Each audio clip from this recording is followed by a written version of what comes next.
Welcome to episode 140 of the Brainy Business, understanding the psychology of why people buy. In today's episode, I'm excited to introduce you to Dr. Benny Cheung, a director at Dectech. Ready? Let's get started. You are listening to the Brainy Business Podcast, where we dig into the psychology of why people buy and help you incorporate behavioral economics into your business, making it more brain-friendly. Now here's your host, Melina Palmer. Hello, everyone. My name is Melina Palmer, and I want to welcome you to the Brainy Business Podcast. Today, I get the honor of introducing you to Dr. Benny Cheung, a director at Dectech. You may remember that name as Dr. Henry Stott, a co-founder of the company, joined me on the show in episode 130 to talk about some of their work. Today's conversation digs deeper on a specific project that Benny worked on to reduce opportunistic insurance fraud. You'll get to learn all about it during the episode, and I promise it is fascinating to learn about how some simple nudges can help reduce a problem of, essentially, little white lies that were costing the UK insurance industry £1 billion each year. We also get to learn a little about Benny and research he did studying creatures that may seem very different from humans, but whose behavior we can still learn quite a bit from. He completed a Ph.D. and a 2-year postdoctoral research fellowship in the field of behavioral science at the University of Cambridge before joining Dectech. During his academic career, he was involved in commercial projects in the clinical research and biotechnology industries. His areas of expertise include retail, eCommerce, financial services, utilities, telecommunication, and advertising. We talk about several past episodes and content throughout the conversation, including the episodes on nudges, priming, social proof, framing, and more. Those are all linked for you in the show notes, which can be found within the app you're listening to or at thebrainybusiness.com/140. Those already on the Brainy Business list got a direct link from me in the email you receive every Friday. Not on the list yet? Simply sign up for any freebie at thebrainybusiness.com and you'll be automatically added. And for those of you in the States, you can sign up easily by texting the word Brainy, BRAINY, to 33777. You'll be added to the list and get access to a super secret subscribers page with more than 50 freebies as a thank you. All right, let's get right to it. Without further ado, Dr. Benny Cheung, welcome to the Brainy Business Podcast. Thank you, Melina. Very happy to hear and very happy to meet you. Absolutely. Well, I'm so excited to talk about this project that you had worked on, had some amazing results. But if you can first tell us a little bit about your background, who you are, how you got into behavioral science, and just, let us know what your interests are.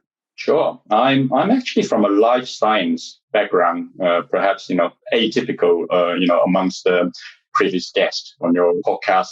I did my Ph.D. at Cambridge University and a postdoctoral research fellowship there in behavioral genetics. So I actually using a worm animal model, nematode worm model to study feeding behavior, which has implications on issues in humans, such as eating disorder. Now, very interesting stuff, but that's maybe for another day and time. So I joined Dectech back in 2005 after my academic career in behavioral genetics, with the view of applying some of these technology in behavioral science in a commercial backdrop, supporting clients to understand their consumers better. Now, nowadays, our mission at Dectech is to provide the tools that will allow our clients to make more accurate and cost-effective predictions about their consumers' behavior in whatever circumstances, context in future. Yeah. Well, I would be interested. I like to hear when people have a different background. I think it's always so interesting to see. I've had, an ethnographer on the show, and I think anthropology is, so interesting, and very much looking at the behavior of animals and how it ties into human behavior. Do you have any sort of insights that you can share about kind of the, behavioral genetics and how it all ties in, some of the, what you find to be really fascinating? Yeah, somewhat off piece, but it's interesting. Yeah, so I think a lot of behaviors, actually, a good proportion of the behaviors are hereditary. So, is coming from, this nature, nurture trade-off. I think a lot of the behavior, certainly, physiologically, we can trace back to genetics. So you inherit a lot of behavioral traits from your genomes.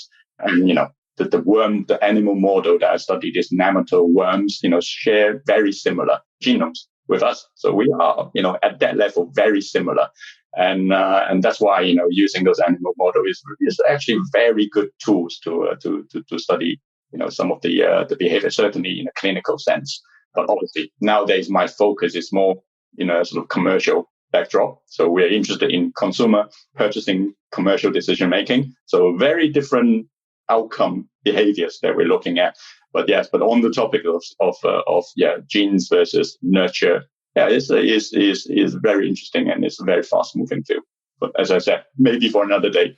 Well, I'm one that we've got plenty of time. I like to learn a little bit about the scope. So if you're okay talking about it a little bit, I think, because we haven't had anybody really talk about that before, but I do get questions all the time about how, and I know it's not necessarily personality, and how personality ties in with the behavioral economics, behavioral sciences, but having more depth from an expert such as yourself as far as how the nature piece ties in, I personally find to be very interesting and would love to hear a little bit if you're willing to just share on that. Humor me for a few minutes, and then we can jump in on the study. Yeah, of course. The behavior that I was studying, this is back in the I started my PhD in 1999, so there was a while ago. So the behavior we're interested in was feeding behavior. And so just a little bit about, how genetics is so intricately related to the behavioral outcome. And feeding behavior, the behavior that I was studying at the time is one of those examples. By changing one single gene, you can change how the worm, so this model organism that I was studying, how they behave when they forage. Okay, so in the wild, worms forage exhibit two different foraging behaviors. So some worms like to forage on their own. So they are loners. They like to eat on their own. They don't want to be bothered by their friend worms. Another type of worms, same species, but with a slightly different gene makeup, they like to aggregate when they feed. Now, the only difference in the genomic makeup between those two worms is down to one single gene, which is really striking when you think about it, because behavior has always been thought of as this very complex outcome a living organism could exhibit. But in this case, at least, is all down to a single gene, the makeup of the gene, and you would determine one way or the other how the organism behaves. Now, I'm not saying all behaviors are that simple. Sure. It's a very good example, a very striking example to just show you that, genetics has a very important role to play in terms of the behavior. But obviously, lots of study has also shown that, nurture plays an important role too. And so, the environment you're bringing up would have also an important modifying role to play to your behavior. Context is king. Absolutely. Definitely. And it feels like we've got the difference between our introvert worms and our extrovert feeding worms, I guess, is just that single gene kind of a Yes, that's right. Yeah. Funny little tidbit. Okay. Well, thank you for talking about worms with me. I appreciate it. Yeah. And I don't know how much you get to talk about worms these days. And not anymore. That was my former life. Yes. Yeah. Well, I know that all the listeners of the show are just constant learners like myself. And so finding those little tidbits I find to be interesting, and I assume everyone does too. So let's go ahead and we'll jump in and we'll talk about from worms to fraud and, lessening the kind of simple white lie type of fraud behavior. Can you talk a little bit about the project that you worked on, the problem that was presented? I love the step-by-step of how this kind of came about. So if you can just talk about the project, I think that'd be great. Sure. So the topic is, as you said, insurance fraud. And to be specific, we're talking about opportunistic insurance fraud. So these are not your hardened fraudster that are involved in crash for cash, for example. I'm talking about everyday consumer that are giving into temptations of being less than honest at a specific point during their customer's life cycle. So to give you an example, you can be involved in opportunistic fraud where during the applications process, when you are often asked, questions about your past record that might have some implications on your premium. So for example, when you apply for motor insurance, often you get asked questions about your previous motor convictions or whether, your claim histories, for example. Now, those questions, I think consumers know that you will, depending on how they answer those questions, you will affect their premium. And some people might give into the temptation at the time when they are, going through those process to be less than honest in the hope of, saving, a few bucks. And conversely, in the claim process, people might hold the view there's a myth about there's a chance to recuperate some of the money that you've been paying for insurers, and therefore it's okay to exaggerate your claims, either in terms of value or actually inventing items that was not lost in the first place. So I'm talking about home insurance setting here. So those are kind of examples of the kind of fraud we were tasked to address in this project. The project is for the Insurance Fraud Bureau here in the UK, the industry body that are in charge of helping insurers to fight fraud crimes. As I said, opportunistic fraud is kind of this strange, different territory from a lot of the more high-profile organized fraud that the IFB, the Insurance Fraud Bureau, deal with. It is very different in the sense that most of it is undetected. So how do you solve a problem that you can't even detect? So that throws up a big challenge for the industry, and also makes a lot of the existing method in fighting fraud crime sort of render them less effective, because if you can't detect, because a lot of the current methods are sort of based on detections, investigations, and then resolutions, be it prosecution or settling out of court. But all those kind of rely on the crime being the fraud having happened, and then relying on the ability of detecting that fraud. Then you can, follow up with the investigation and so on. But when it comes to opportunistic fraud, it's tricky because most of it go undetected. And indeed, it's a big problem for the industry. It's been estimated, to cost the industry around £1 billion every year. So the IFB, our client, comes to us and tasks us to try to come up with the solutions in fighting this kind of opportunistic fraud. As I said, the traditional method in fighting fraud are unlikely to work here. And then the idea is that, behavioral science might offer an effective alternative in fighting this crime. Yeah. And so what are, just to get the lay of the land here, as far as the traditional methods for fighting that type of opportunistic insurance fraud, I'm guessing is, threatening letters, or what sort of things would they have tried before that wasn't working to get people to actually say that the laptop that was stolen was worth £500 and not say it was actually $650 or something like that? What were the tactics that they had tried that didn't work? I think actually there hasn't been a lot that's been done. I think the industry collectively, or at least in the UK, has been reluctant to try to, enforce solutions. I think largely because this is just so hard to prove. There's certain operational risk involved because, if you start accusing people something that you can't prove, then the risk is that, that you could have false positive and a lot of undesirable consequences in terms of the brand risk and customer complaint, et cetera, et cetera. So I think on the whole, in the UK, this is just one of those topics. I think it's an elephant in the room. Everybody knows is costing the industry a sizable amount of money every year. But there isn't really a very satisfactory solutions out there. And to the point is, I would say is kind of untapped territory until the rise of behavioral economics and behavioral techniques that might offer solutions. Right. And so in that point, so you all from Dectech being brought in to work on this problem.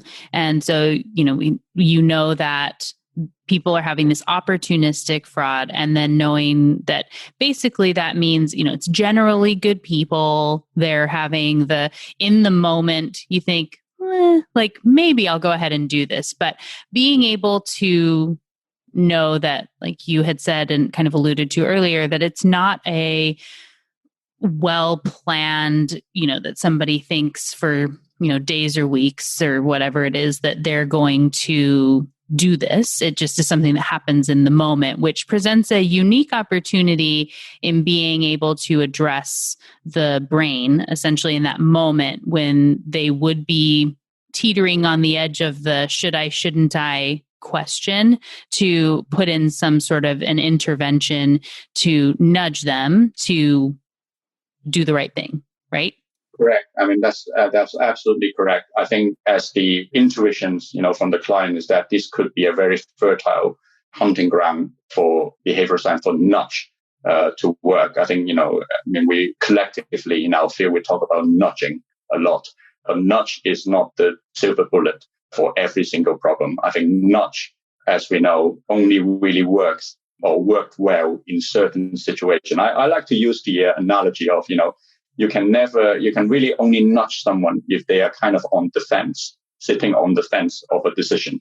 So they can go either way. They need that little nudge to encourage them to go one way or the other.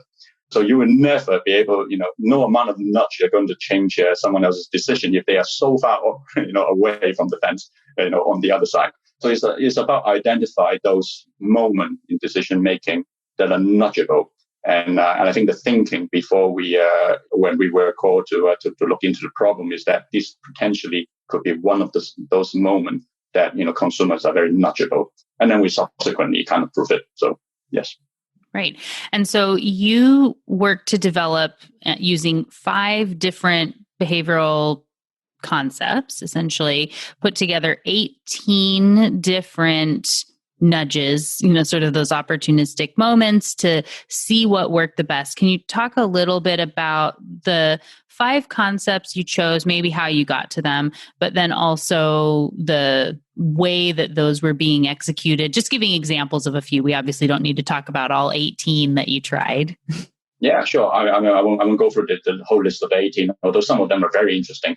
So I'll try to, restrain myself.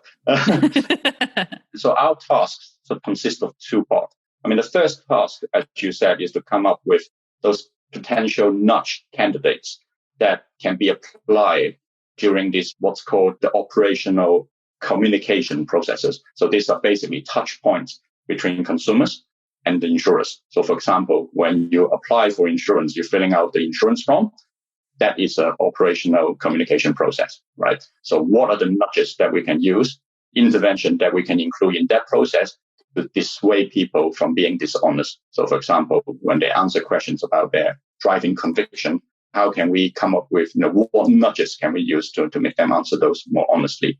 And conversely, in the claim process, there's another operational communication process that, people will fill in a claims form and there will be opportunity for them to lie. And again, the idea is, whether an intervention, well-placed, timely intervention message will allow us to kind of nudge people, down the right way. So coming up with those intervention message is task 1. And then task 2 is to come up with a testing paradigm, which we can, at least in principle, test their effectiveness. So do they really improve honesty, dissuading dishonesty? So those are kind of the 2 tasks that we have. So let me just answer your question, which is the first task. So how do we come up with those interventions? So that's by way of a literature review of, all the previously published studies in kind of similar setup, both in, academic and commercial backdrops.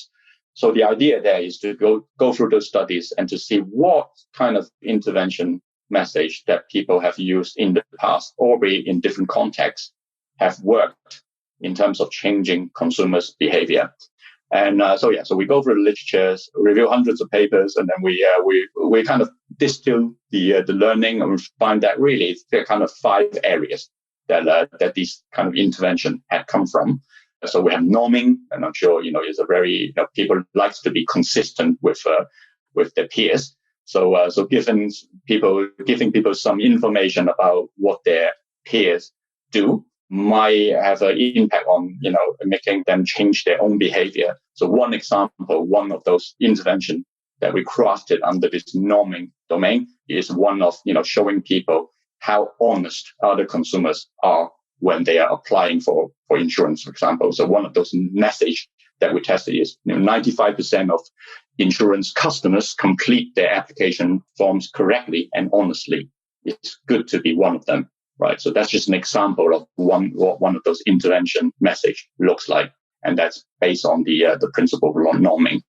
And similarly, the other 4 domains where we sort of picked out, we used to generate this intervention message are self-consistency. So people don't just want to be consistent with other people, also like to be consistent with themselves. If you somehow tell them that, they are honest, then chances are they're going to follow through. And at least, they have been studied to show that. So one of the intervention that we tested there under this domain, self-consistency, is to actually get them to sign an honesty pledge up front before the whole process. Because typically when you go through one of this application process, you sign at the end, and then you make a pledge of, I have provided those information honestly and truthfully. But there has been studies to show that actually if you do that up front, you improve the honesty of people in a substantive way. So we decided, that is a worthy candidate to test out. And then priming. Turns out that people not only want to be consistent with themselves and other people, sometimes they want to be consistent with something that they've seen or heard, even though it's completely unrelated, irrelevant to the task on hand later on. And again, numerous studies in academia have shown that. You show people random numbers and ask them to quote a price. People will, if they see a high number before, they will quote a high price. So plenty of studies that show this priming effect. So priming is another principle that we generated interventions from. And I particularly like that one because the example, the candidate intervention we use there is quite clever, actually. So, when you go through this website, sometimes you have to do little tasks to show that you're not a robot. I absolutely hate those tasks because every time when they ask me to take pictures that with a car in, I always see cars, every single, whether they're there or not, right? But anyway, so using that idea, so what we did is, okay, so pretend that you are doing this application process. Such tasks come up to say that just to show that to prove that you're not a robot. So here's a list of words. Can you tell me which of these words relates to the word honest? And then you have words like open, transparent, and then, amongst other red herrings. So they would do this task and then they would say, yeah, I'm not a robot. So this is completely covert. We're not even telling them, giving them information that are to do with the task on hand or prompting them to be on. It is all prompting in a sort of kind of, very covert way.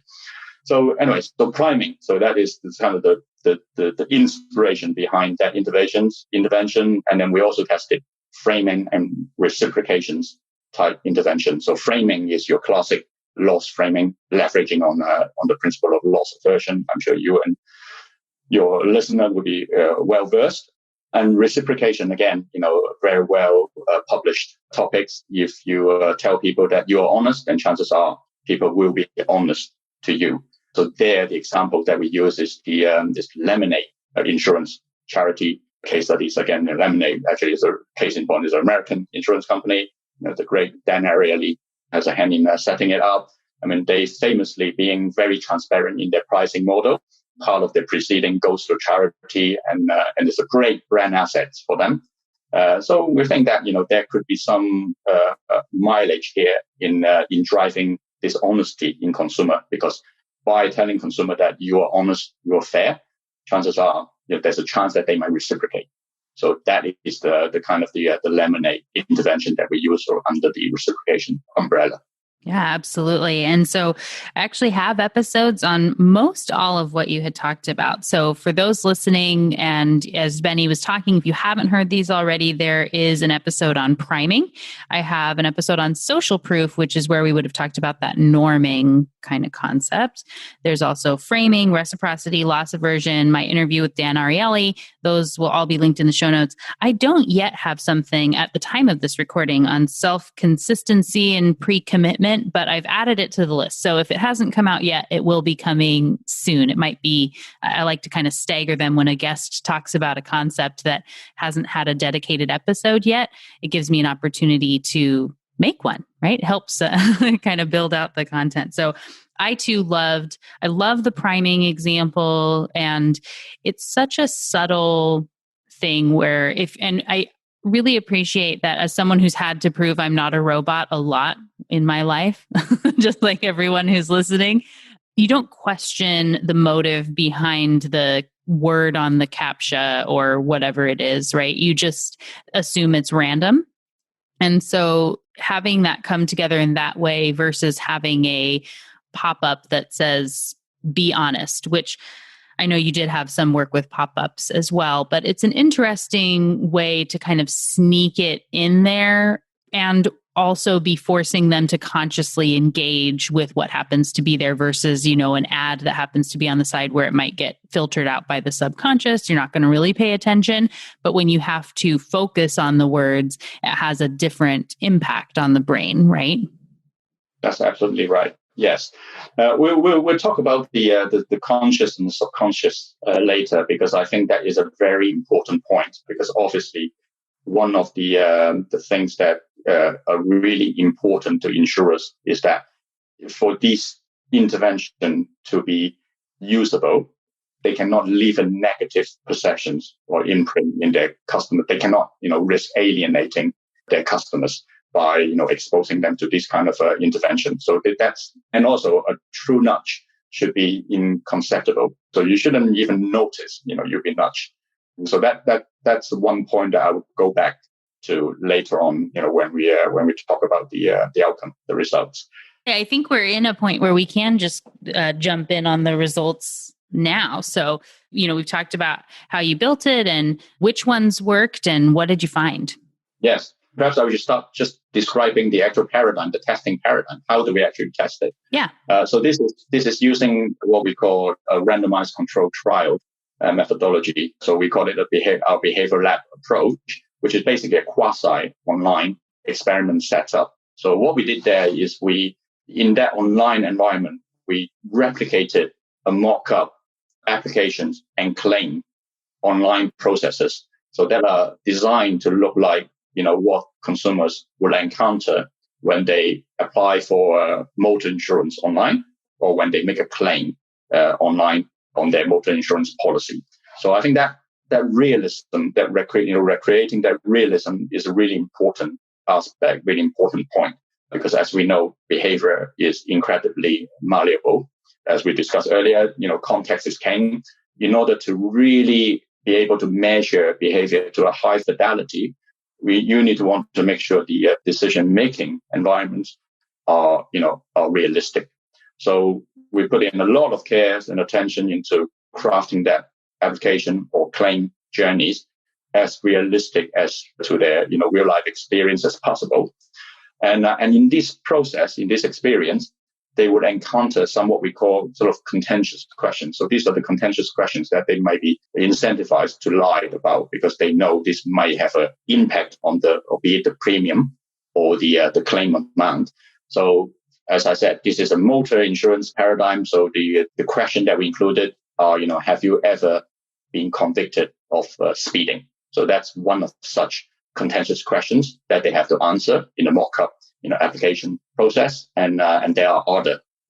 So those are the kind of the dependent variable, if you like, of the study. So the way that we measure their honesty is by way of, on aggregate, which set of people come in and see a different version of that process, the control version of that process without any intervention message. So they would just go through the whole process, answer those contentious questions without seeing any intervention. Whereas test conditions scenario is the one that will try each one of the 18 interventions in turn. And by comparing people's response collectively towards those contentious questions between the different conditions, then we will be able to see how effective are those interventions in swaying dishonesty. Because you would expect if the intervention is working, then collectively, more people will be willing to admit that they have been caught speeding before compared to the control, if that makes sense. Yeah. Yeah. And then we got, more than 12,000 consumers. These are motor policy holders to come through and take part in this online quasi randomized control trial studies. Which, as I said, we tested all 18 interventions along with a control and no intervention control. And the results are staggering because on average, it turns out that those interventions are able to sway 36% of the dishonesty.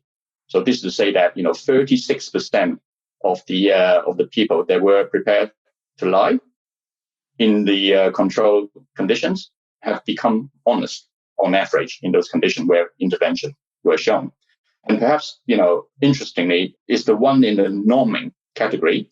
So the intervention in norming category have proven to be the most effective, with the example of the 95% of customers being honest. That message is the top performing intervention. And then that has an impact of 55% dishonesty swing, which is, impressive because all we are doing there is just showing a little pop-up message before they answer the questions. And then we were able to nudge over half of the would-be offender down the right path. So not all of the intervention works the same. Some work less well than others. But I think of the 18 that we tested, only one that didn't really work. But all of them have shown some positive impact in dissuading dishonesty. So that, again, sort of, give us a lot of confidence that, we didn't just fluke it with, in one instance. We have catch people. We have hit a sweet spot, back to the point about, catching people, making a decision on when they're sitting on the fence. So we are really catching people we're in a position where they are on the fence. And this nudge has proven to be very effective. Right. Absolutely. And I love that it just shows the importance of testing as well, to where if you were to just say, I'm pretty sure if we were to do this priming thing, that'll, that should have an impact. Let's just go ahead and do it and hope it works, which I think a lot of businesses just, maybe you see something, you heard a little bit about loss aversion, and so you decide to throw it in and see what happens. But when you do have the capacity, when the stakes are high like this, and you've got, £1 billion that's being lost and it's difficult and you can test, you're able to see they all made a difference. So that's great. Any of them are better than doing nothing, except, like you said, maybe one. But now you're able to see that norming pop-up was significantly better and is saving hundreds, it's a difference of hundreds of millions of pounds that are saved when you use those really great intervention, like finding the one that works the best. And then I'm sure, there are opportunities for the Bureau and everything to go back and, maybe try a couple of them in combination and see what works. And, just being able to put that out live into the field and see how it translates from the test. Indeed. I think I haven't listened to some of your previous podcasts. I know you're an advocate of testing, which, is, so I think we are of the same opinion on that. And perhaps, we are an even stronger advocate of testing because we build a whole business model on it. Indeed, test and learn is the essence of a true science. When it comes to, behavioral science cannot really be called behavioral science if you can't experiment and test and prove or disprove hypothesis with it. And for us, it's just paramount that, you need to test. And also there is the point about the holy grail of testing is doing real life trial. But those are expensive and sometimes risky to do and hard to scale, right? In the real life, you can only really test so many variants. And some of the more out there ideas perhaps are just not suitable to test because they might just be too risky or unrealistic to realize in a real world context. So these kind of quasi experiments kind of give you the middle ground. That you can really go out before you go out and do your real life test to test a wide variety of different ideas to hone into the one, it's a proof of concept exercise to hone into the one that are really have shown good potentials. And then you can go out to field and do your real world trial to ascertain the impact and establish the business case. So we've been working with a client, advocating them to do this kind of, quasi experiment, our behavior lab approach in conjunction with their real life A/B testing, because we think those are actually very complementary and cost effective, because, you can narrow down the idea to a few good ones that will probably work, most probably work, before you go out to the field. Because let's face it, going out to the field is expensive, takes longer to do, and comes with various risk. Yeah, absolutely. I think that is a really great combination. And when you have the freedom to be able to try something in a test like this, where you're able to throw in that random intervention that you say, this seems weird, but let's do it. It probably won't work. But anytime those get thrown in there, they just have the chance to surprise everybody. And I've seen so many examples when I've had conversations with people that are out, doing these tests that, that one thing that you thought, well, why not? Right? It ends up doing better than everything else. So it's just good to get out of your own way and test things when it is a safe space, so that you can see, what amazing things can come out of it. And sometimes, social proof does the trick, and you prove what you knew anyway, or whatnot. But I think it's just a really great opportunity to check into it and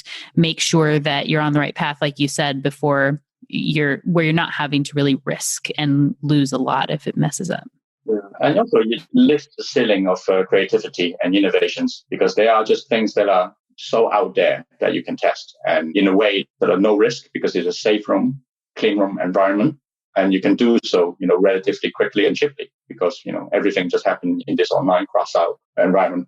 So I was saying, I will go back to the point about these interventions are sort of operating in a covert manner, sort of, operating sort of in an under the radar kind of way.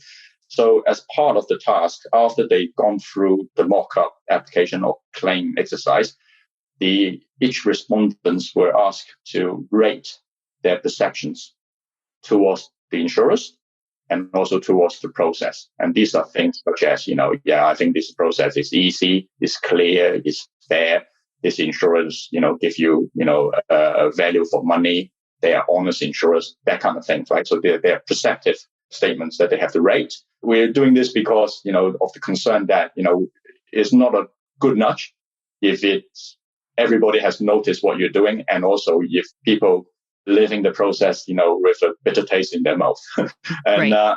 And when we compare those perception scores, outcomes across the different conditions that we run when we test, each of the 18 interventions, it turned out that none of the intervention actually significantly impacted these perception scores. So in another word, basically, people just really don't notice that they've seen this intervention at all, right? So the only one that have a significant impact is a positive impact. So people actually leaving the process having a better perceptions than those in the control conditions. Now, this is the lemonade charity reciprocations interventions.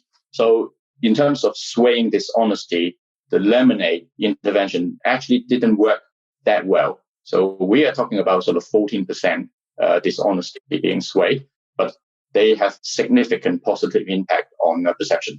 So this is saying that, you might not improve people's honesty, but people certainly feel better having known that you are honest and open and fair insurers. So it's just a more positive halo for the insurers. But anyway, so that aside, I think the key point here is, none of these intervention left a negative impact on the outcome perceptions. Perfect. So, which is really good news, because these are under the radar true nudges.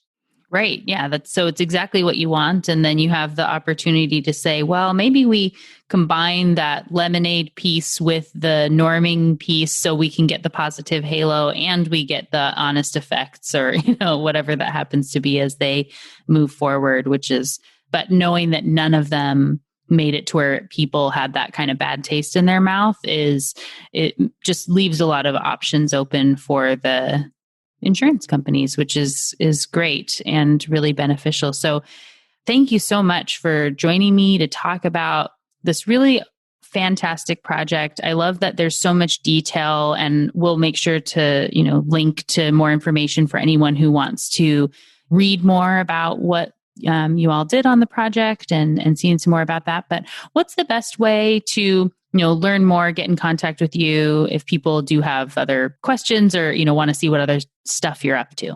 Sure. You can contact me on LinkedIn. You can also follow me on Twitter. My Twitter handle is @BennyDectech. You can also come to our website, dectech.co.uk, where we have loads of other case studies, including this one, where we have, utilized this behavioral lab approach, this randomized controlled trial, quasi-study approach to solve, clients' problem in different industry. Perfect. Well, we will definitely have links for all that in the show notes so everyone can learn more. And I love your case studies from Dectech. They're very well put together to help someone really see the process that went into it, how you thought about it, how the questions changed over time, things like that. So those are a really great resource, and we'll make sure to have those for all of our listeners to go and check out. And thanks again, Benny, for joining me. It's been great to chat with you today. No problem at all. Thank you for having me. Thank you again to Dr. Benny Cheung for joining me on the show today. Wasn't that a fascinating project? Now, before you move on to the next part of your day, whether it's another podcast episode or starting to answer emails, take a moment to reflect upon what you learned from this conversation with Benny. What can you implement or try in your own business?